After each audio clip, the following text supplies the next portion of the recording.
Can you see my screen? Yes, okay. Sir. Yes, sir. Yeah. So this was a very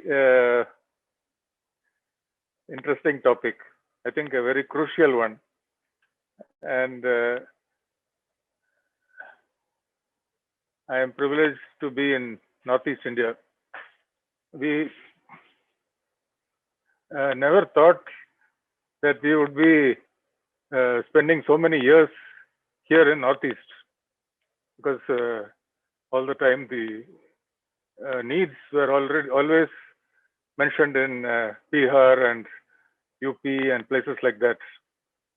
But what a wonderful place God has given all of us.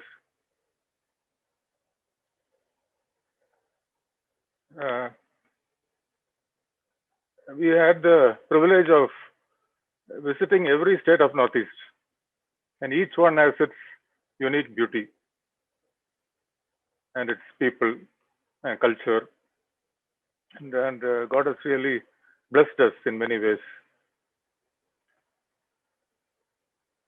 So I was just looking at the definition of a missionary, and this is what Wikipedia says. A member of a religious group sent into an area to do evangelism or ministries of service, such as education, literacy, social justice, healthcare, and economic development. So we, as doctors, nurses, and paramedicals, are in the healthcare part of mission work. So we are medical missionaries.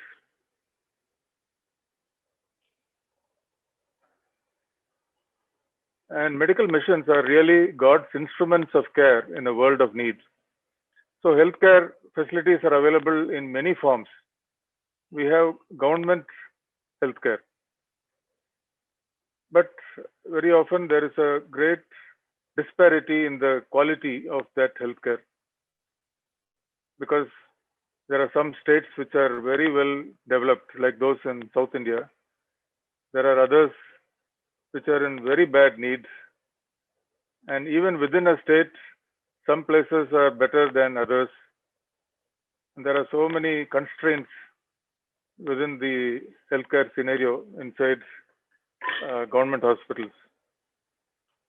Corporate hospitals are also there to provide healthcare, but their main reason for existence is to make profits for those who invested in them.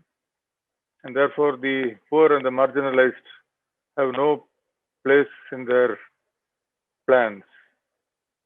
And are we not then the ones who are there to serve these people, to provide them care as God's instruments?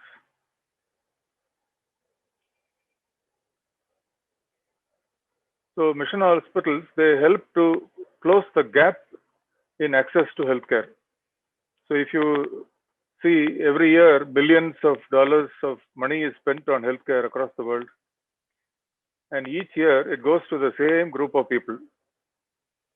There is another group of people who are deprived, either because they are too poor, live in very remote places, or don't have no awareness of healthcare problems. So, or there is militancy and civil war. So these people are deprived, and year after year, they don't access healthcare. And we are the ones who are called to close that gap and provide them healthcare. Not only here in Northeast, not only in India, across the world in many places.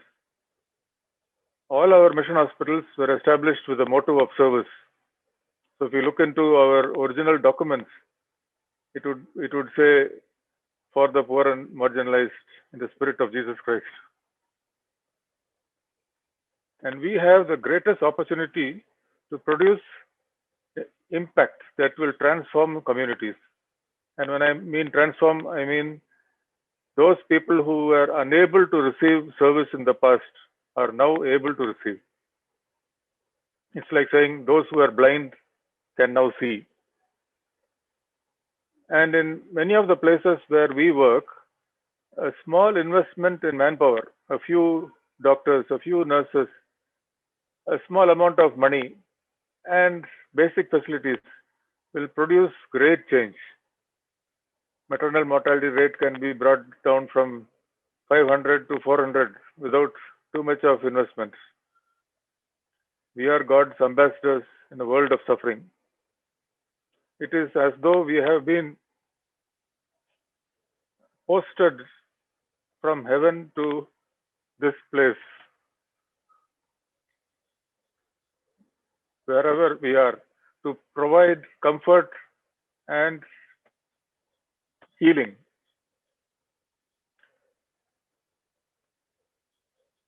So our sick mission hospitals, they should be revived, and we should start new ones.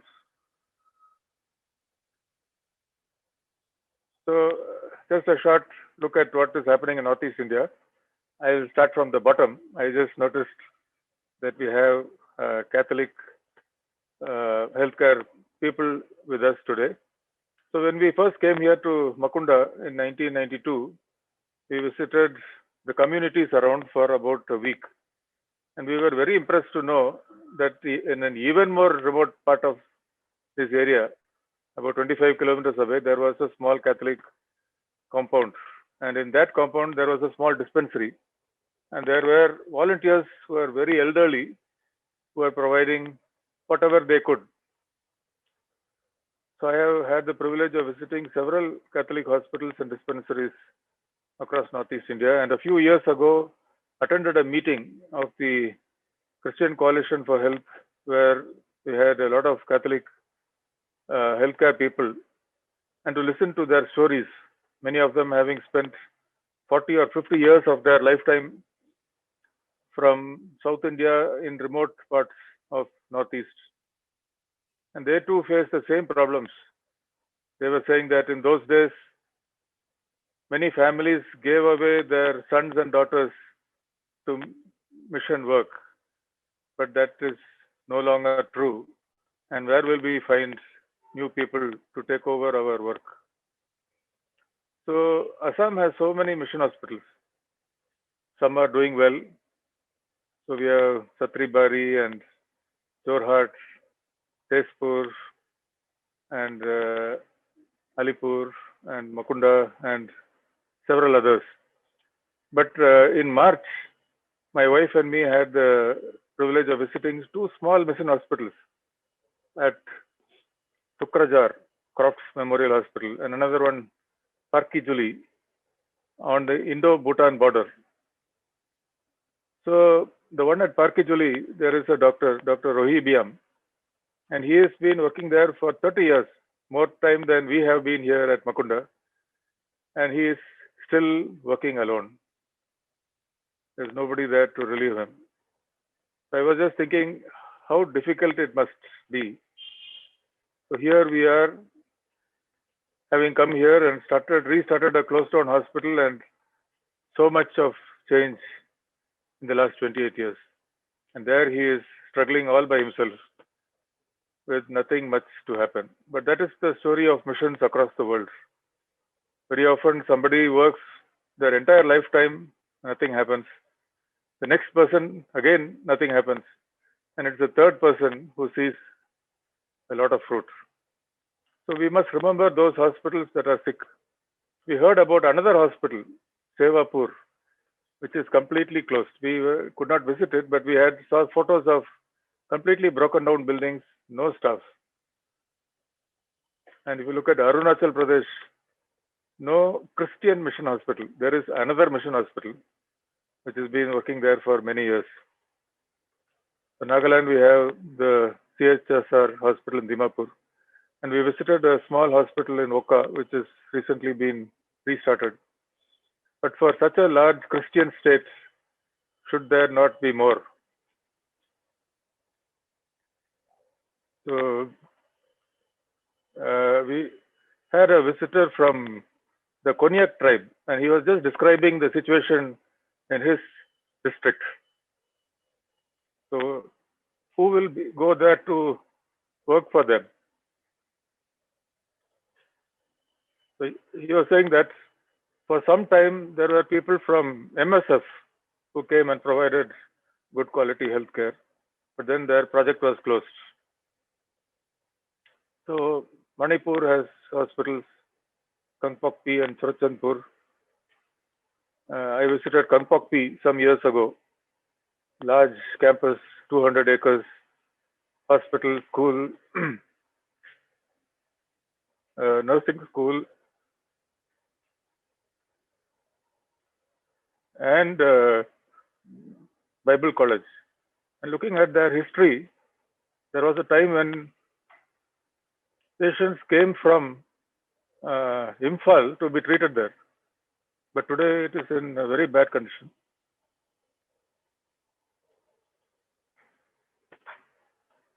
And Mizoram, we have hospitals in Rutlang, Sarkon, and the Seventh-day Adventist Hospital in Aizawl.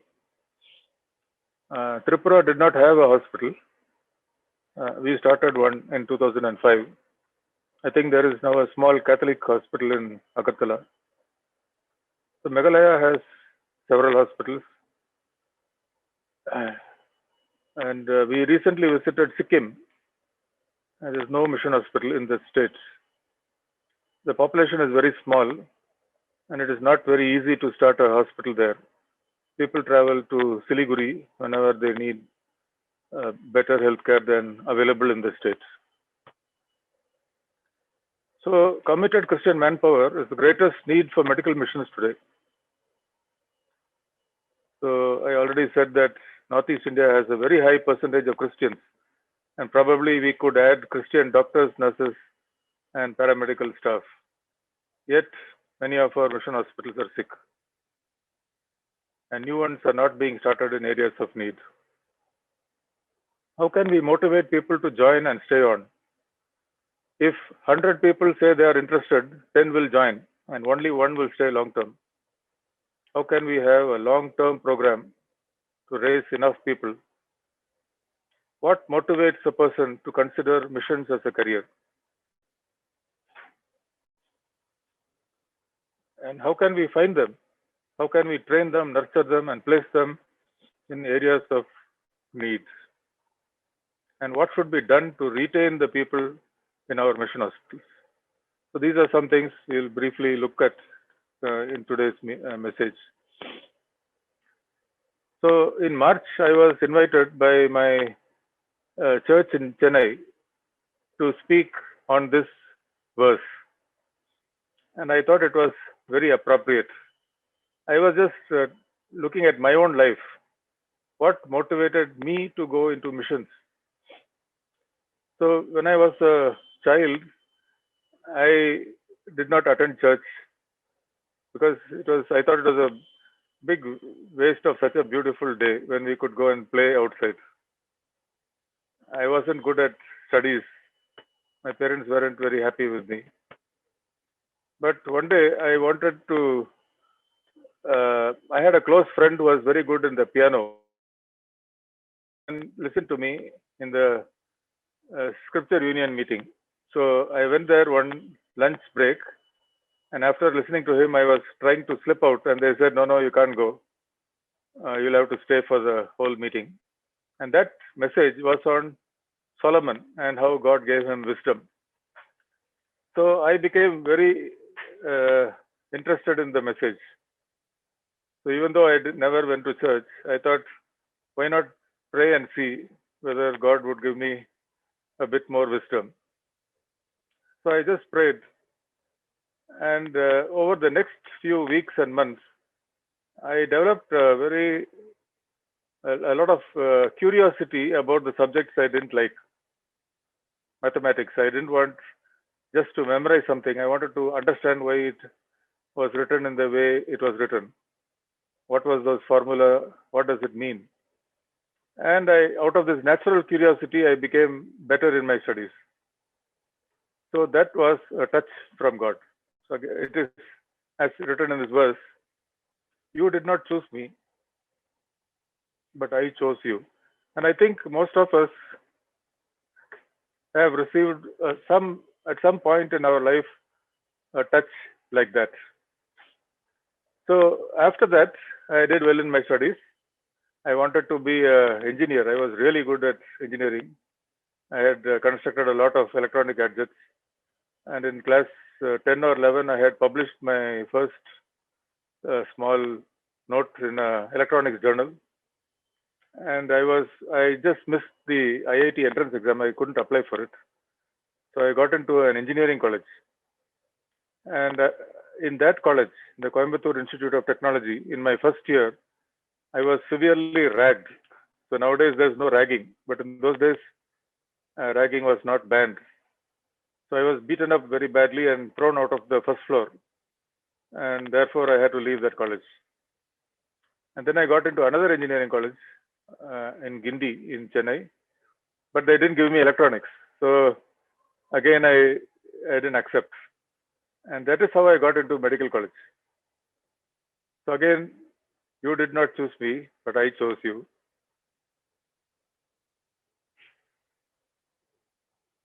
So sometimes our decisions are made for us, not the things that we like to do, but God put us in places where He wants us to be. And in my first year there, I made a commitment to Jesus Christ at an evangelistic crusade. So at the end of every message, this pastor would say, all those who want to receive Jesus into your lives, please come forward. But then he would also say, I don't want any half-hearted people. So some people stood up and then sat down. And that was my dilemma also. The problem is, very often we look at accepting Jesus into our lives as a ticket to heaven. So all you need to do is to pray and you are given a ticket to heaven. But otherwise you continue with your life whatever way you want. But here was somebody telling that you can't be half-hearted. So will you go wherever God tells you to go and do whatever He wants you to do, then come forward. So that is how I made my commitment. And I think that is very important. So as Christians, we should be the hands and feet and the eyes of God.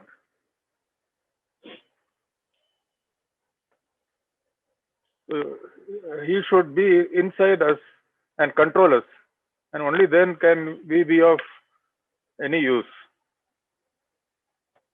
And His wisdom and His strength will be given to us. So shortly after that, I joined a Christian Mission Hospital in Tamil Nadu at Ottanjatram, and I was there for 3 years. And then I got in for my MS in general surgery at Madurai Medical College. And then had to think about getting married. So again, it was very clear to me that if I did not marry the right person, I would not last very long in a mission hospital.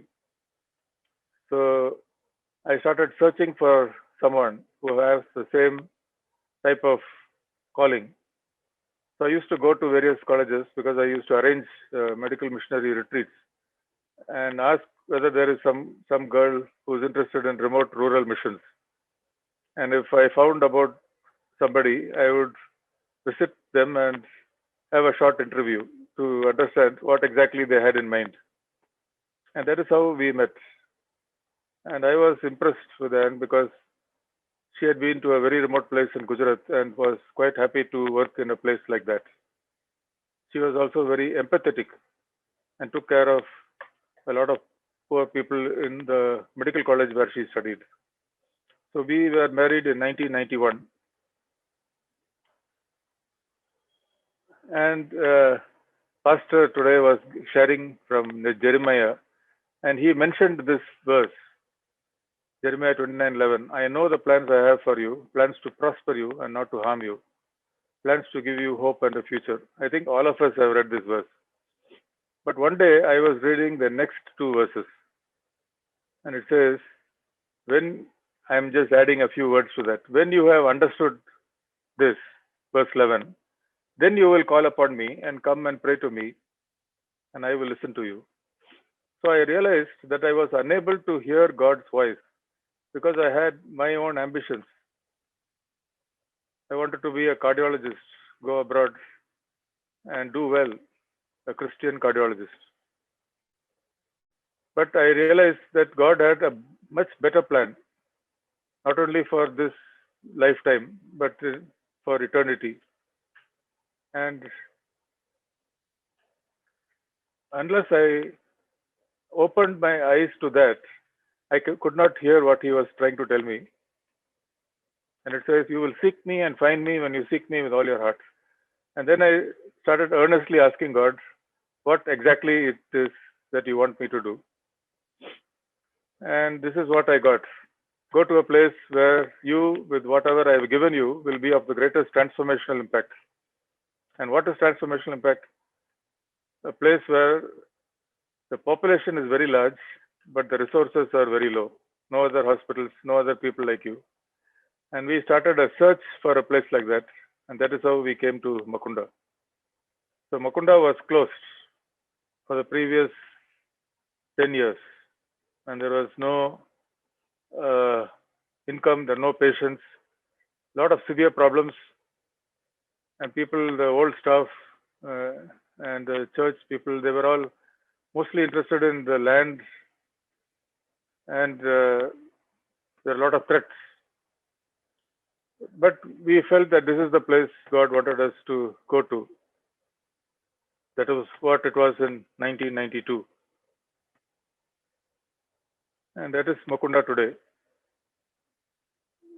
So we are now a 200-bed hospital with a lot of statistics and growing each year.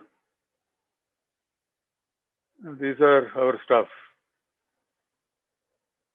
So in 2004, we did a small survey of the local area and found that many tribal children dropped out of school in class 4 and 5 because they had to study in a government Bengali medium school. So in 2004, we started a small school in our campus. We had only 10,000 rupees. And with that, we made a few foundation posts. And little by little money, we saved money and built up this school. Today, we have 1,200 children up to class 12. Many of them have got into medical college and engineering college and are all transforming their communities. In 2005, we started a branch hospital in the state of Tripura. We realized that many parts of Northeast India did not have proper healthcare because of militancy. So Tripura was full of militants, full of murder and abduction every day. And we did a short survey of the state, found out the most militant infested part, the Dalai district, and there we started a small hospital, which is now being expanded. And in 2006, we started a college of nursing.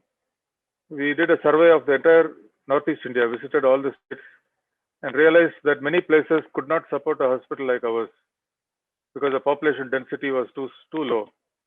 So in those places, we thought nurse missionaries could provide healthcare, and an A&M school was started in 2006.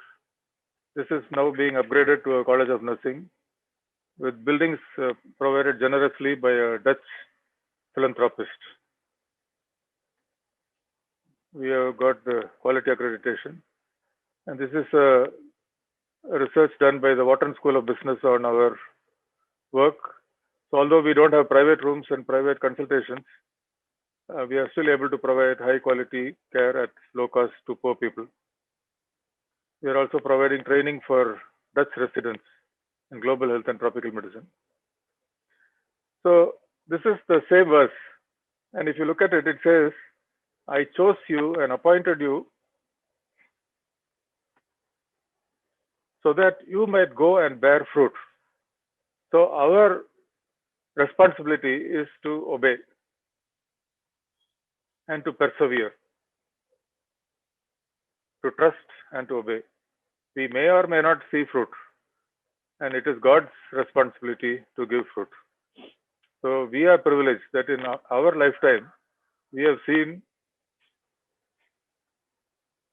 all this happen. But even if nothing had happened, our joy should be that we trusted and obeyed. So the key factors for missions, it is God who chooses us and He arranges circumstances so that we are placed in the places where we are today. So we must long for Christ's control over our lives. It says, as the deer panteth for the waters. Because only then the power of God can flow through us. Otherwise, we'll be going on our own strength. We must work for God's purposes to be established in our lives and institutions. So our own ambitions must be stopped. So it is very important that we listen to God's voice, and that can only happen if we are not clouded by our own voice. And only then will God be our source of all wisdom, strength, and encouragement. So when we came here, we had no idea about administration, finance, even our medical work. And for every query, we had wonderful wisdom that was given. What should you say in this? What step should you take?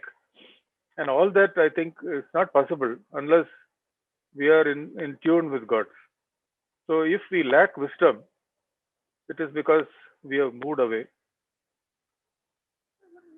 And obedience and perseverance is our responsibility. So there is uncertainty. So I'm talking a little about we need to motivate people. We need to motivate ourselves to count the cost of investment. So the only certainty about mission work is its uncertainty. But we have God's promise that He is with us, and that certainty will take us through. We need to take up our cross every day. And that taking up the cross is denying our own desires. We must accept denial and delay in our own ambitions so that God's plans may come true. And to look at eternal values rather than our temporary worldly values, either for ourselves, our departments, or for our institutions.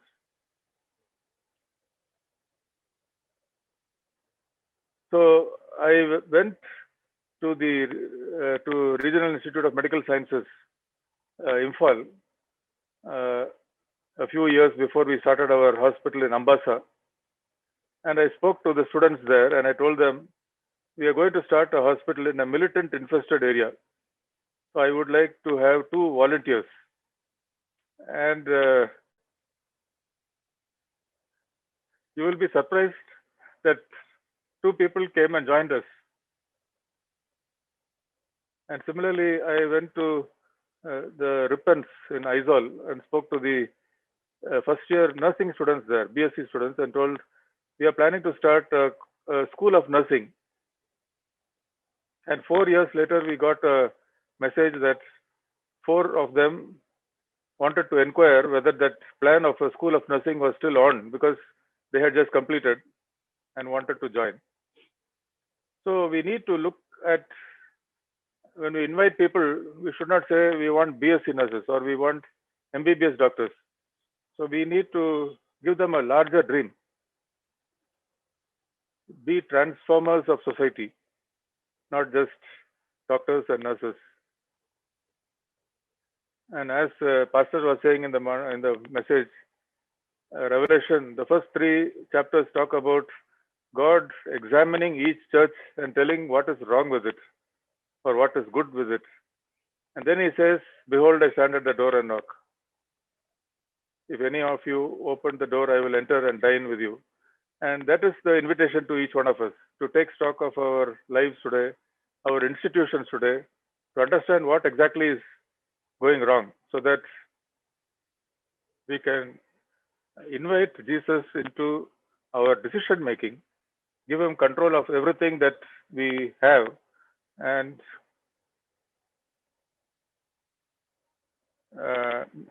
so that we can ensure our institutions will really be transformers of societies. So there are a lot of institutional factors also. So God gives a vision. So what is a vision? Basically, it is to work for a target people. So if you look at what is our vision here, it was to work for the poor and marginalized people in and around Makunda, in the states of Mizoram, Tripura, and Assam. So we must go into their world, understand exactly what is going on in their homes. Only then can we make plans which make them say this hospital is for people like us. So why are our hospitals having only 30 to 40% bed occupancy? Why can't all the poor people come and fill our beds? So we need to make innovation so that we can bring them in. So there will always be a question, if all the poor people come and you give them charity, then where will you get money to run the hospital? But that is God's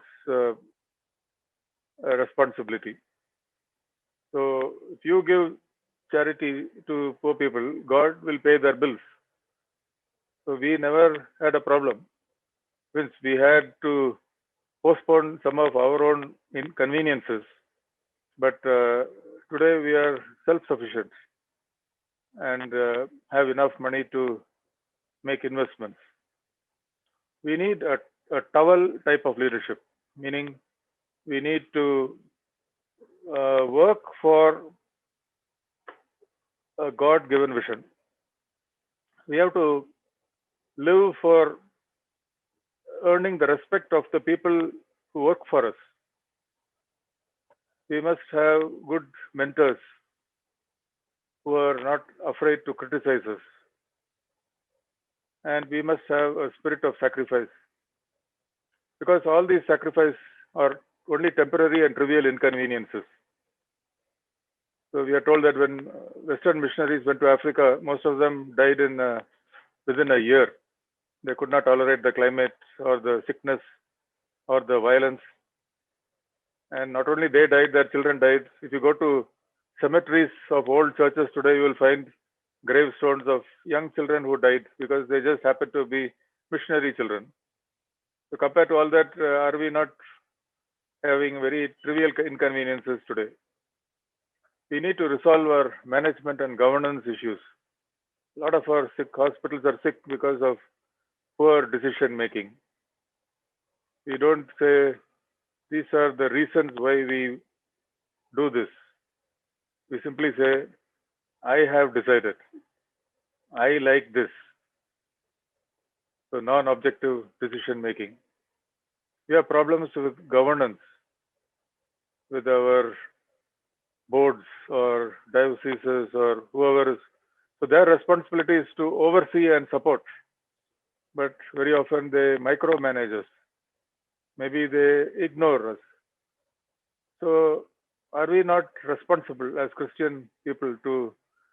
So these are things that also affect motivation of people who work for us, motivation of people who consider working for us, those who are still in college. We need to go into our colleges. So many colleges in Northeast, medical colleges, nursing colleges, paramedical colleges. So my wife and me have visited a very large number of those colleges, stayed with in their hostels, spoken in their fellowships. In those years when nobody was willing to come and work at our hospital. We need to invite students to consider missions, not only in our hospital, across this area, the entire region. We need to engage with our staff in their lives and make good quality plans for their career. And we must protect against mission drift. So when the first pioneering missionaries came, they were idealistic. They did not count any sacrifice. They were driven by a vision that God had given them. But when the second generation came, they started reinterpreting the vision for institutional excellence or quality or fame or what, like publications or whatever. So all these are not bad in themselves, but priorities slowly start to shift. And the third generation, they have never been with the pioneers. They've never listened to them. They don't know them. They don't, values have not rubbed off onto them. So now they interpret the vision for individual benefits. Are we not paid too less? Are our quarters not so good? Are we not getting better? Could we not get better allowances? So slowly the mission drifts. So I'm not saying that the hospital has now closed. Maybe it is now thriving. Maybe it is making a lot of money, a lot of patients, but no more focused on the original vision, which was for the poor who could not come to this hospital. Now the cost has become so much that it is difficult for them to even come. They are afraid to come to the hospital. So we need to protect against that. So it is very important that if you want to motivate people, we need to enter into colleges. So in our medical nursing and paramedical college fellowships, very often it is just prayer, Bible study, and worship. Sometimes a lot of time for worship. And worship meaning singing songs, which do not cost us very much. So why not we think of our fellowship as a preparation for the life that comes after college?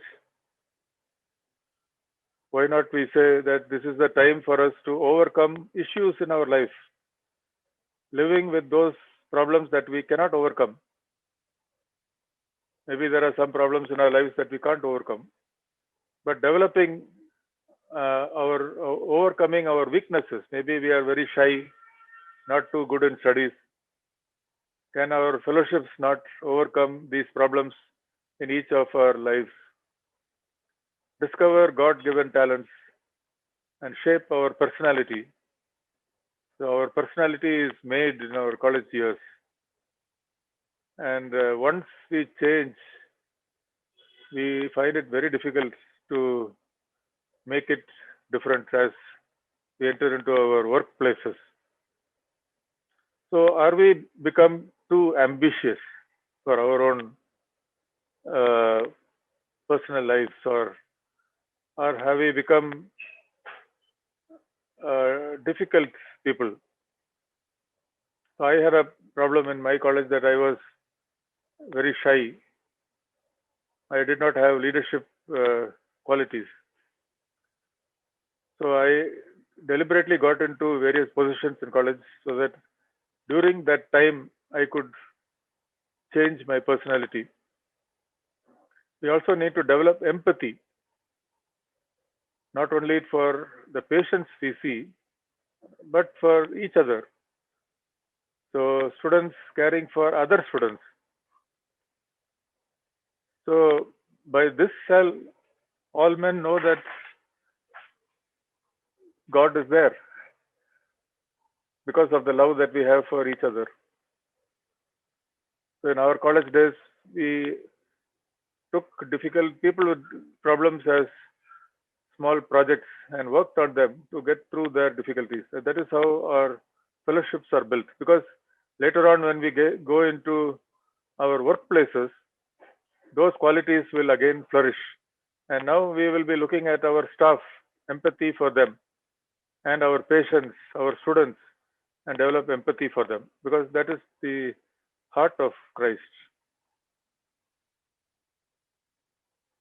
So in our colleges, we should have mission interest groups. So you may be wondering why I'm talking about colleges.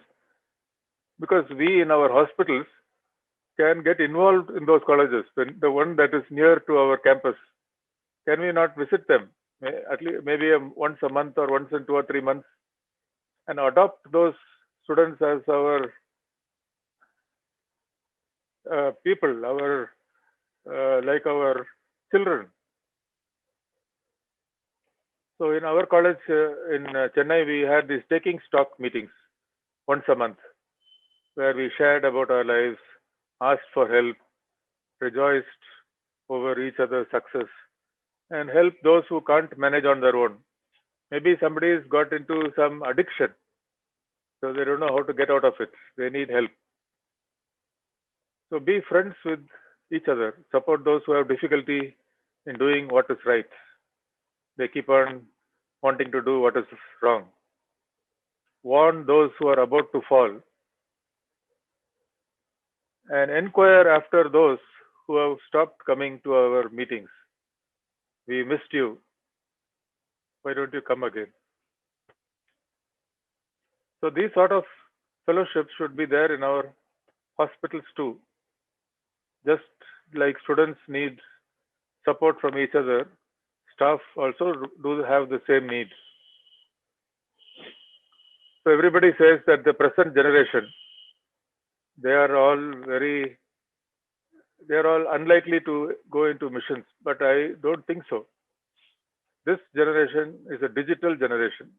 They spend part of their life on their smartphones and devices. But compared to previous generations, they are willing to delay gratification to get what they want. So if that quality comes to a mission interested student or a staff, will they not go very far? They are adventurous and risk takers. So 2 years ago, I was invited to speak at the Christmas function in a college in Andhra Pradesh. So after that, a girl called me and said, I want to work in your hospital. So we invited her and she joined. And after she joined, we realized she wasn't a Christian. She had just come for that one meeting.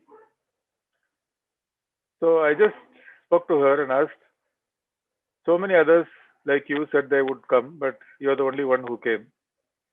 All the rest said that their parents would not let them go. How is it that your parents let you go?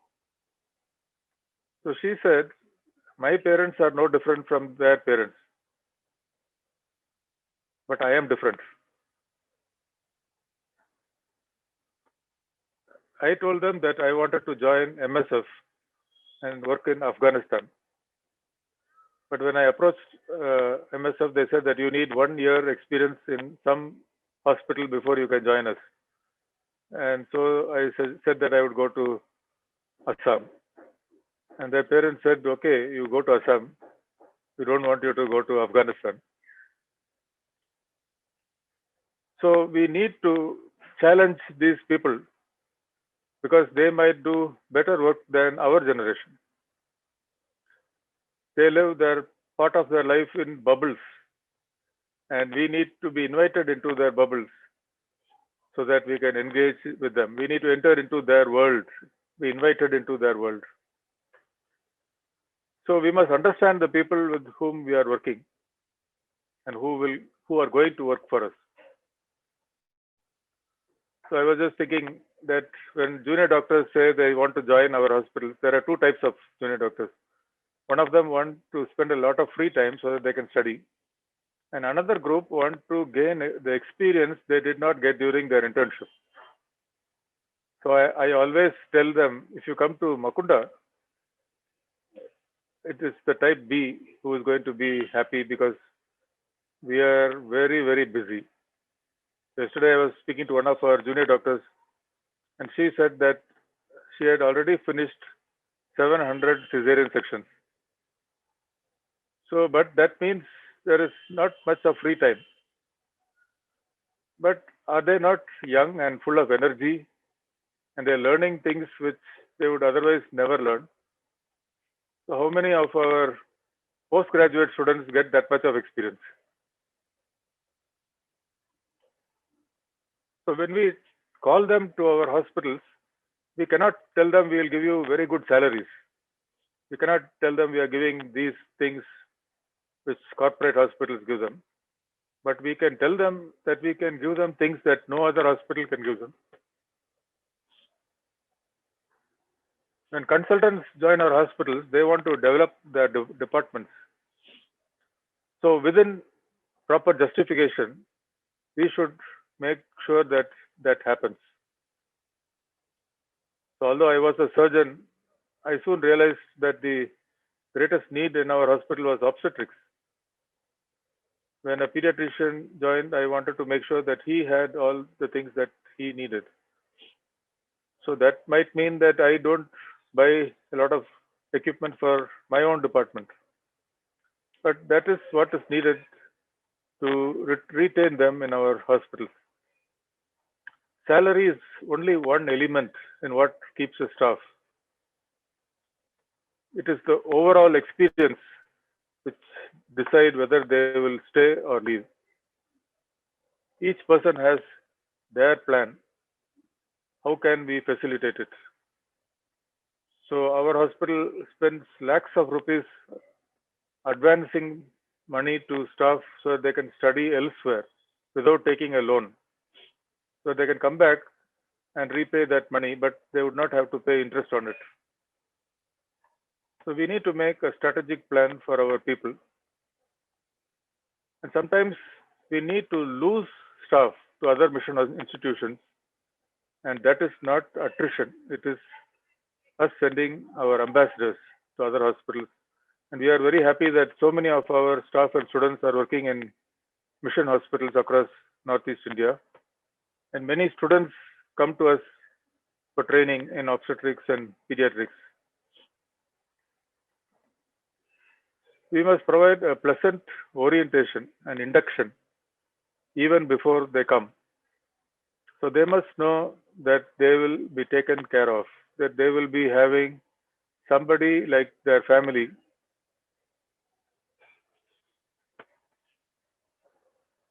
away from home. And that assurance should also be given to their parents.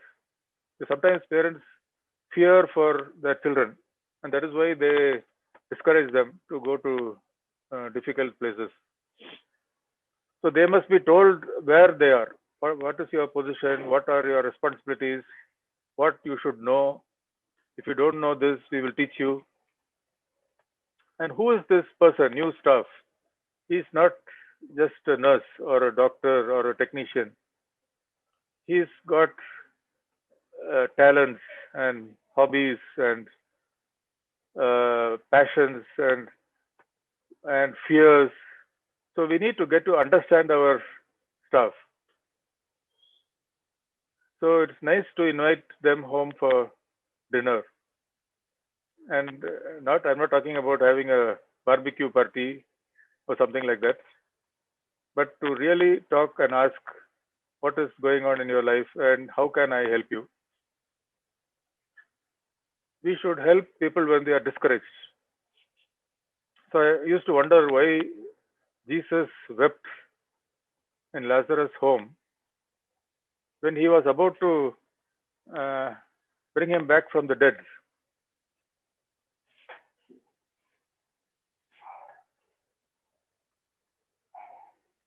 So I think the reason was that he just wanted to weep with Mary and Martha.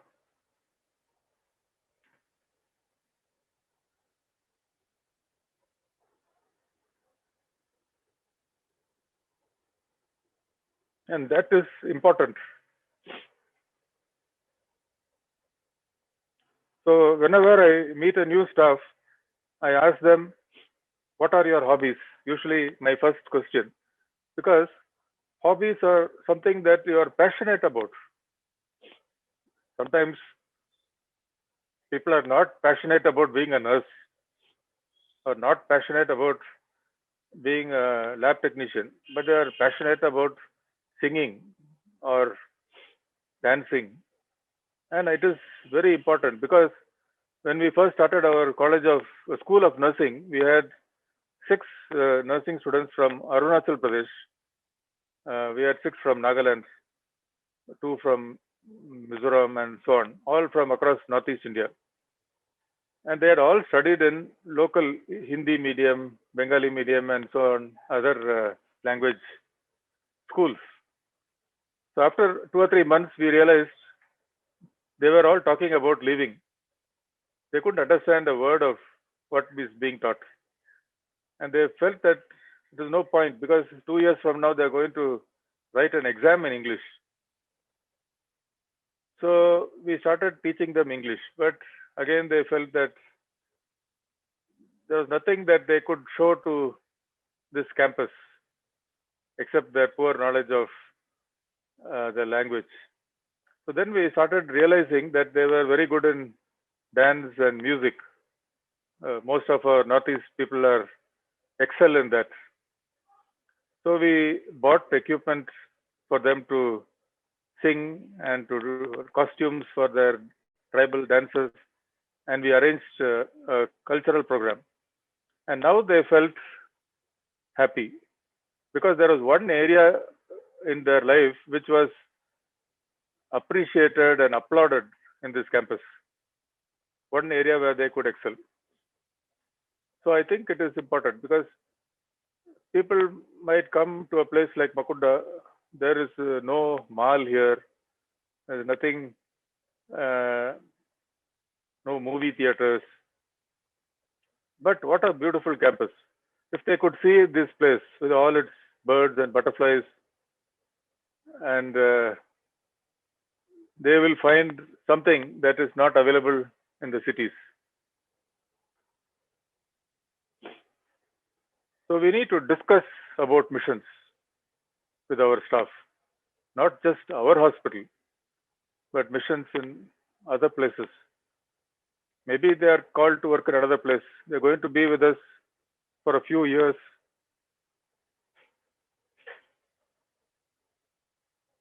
Let them learn whatever we can teach. We should visit their homes.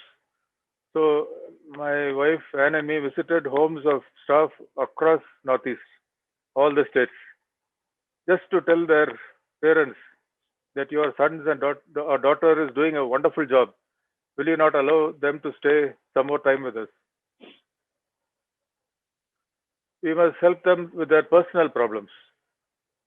So sometimes there's a difficulty when a Naga person wants to marry a Mizo. So maybe we can sort that problem out. So we have been involved with several such issues. And I have been the father of the bride on 2 occasions. So unless we do all this, we are not going to motivate people just by wishing that it would happen or just by praying. I think the best prayers are those where we are willing to be part of the answer. So Northeast India, again, coming back, I'm going to complete this talk. A beautiful, diverse place. Many challenges. Terrain is so bad, especially if you go to places like Arunachal Pradesh. Roads are very bad. Nagaland and Manipur. So many ethnic issues, Kukis and Nagas in Nagaland. Social problems, economic problems. But in the midst of all that are the challenges which God has put us in, why He has put us in here. So He wants us to use whatever has been given to us, our intellect and our wisdom and our strength and whatever, to make the greatest impact wherever we are. So there are great areas of need. I told you about the Konyak people, but aren't there similar situations in each of our states? Christianity is low in Assam, but high in every other state, nearing 100% in some states. So there is no shortage of Christian manpower. It is the motivation that is lacking. There are few mission hospitals. I feel for the need, the number of hospitals is too low. We need more of them.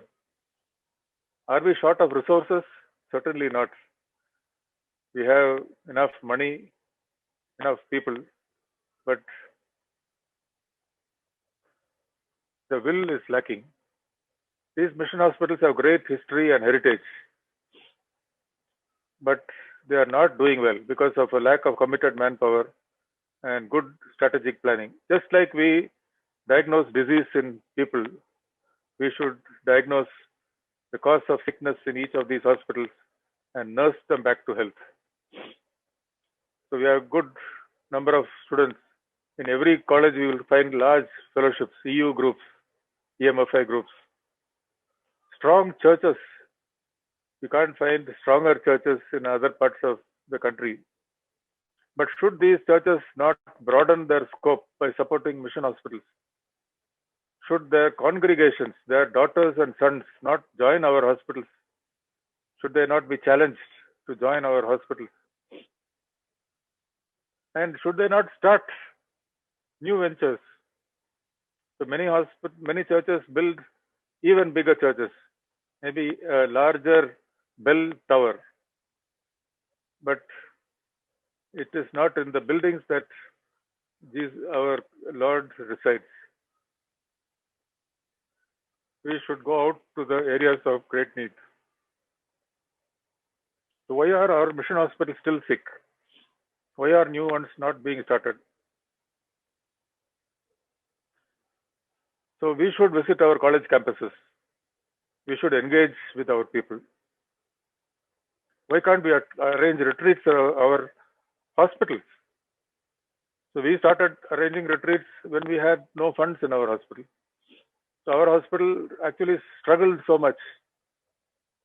For 14 years, we could not provide electricity in our quarters. We had no tap water in our quarters. We had to carry our water. We also, as a family, had all sorts of difficulties.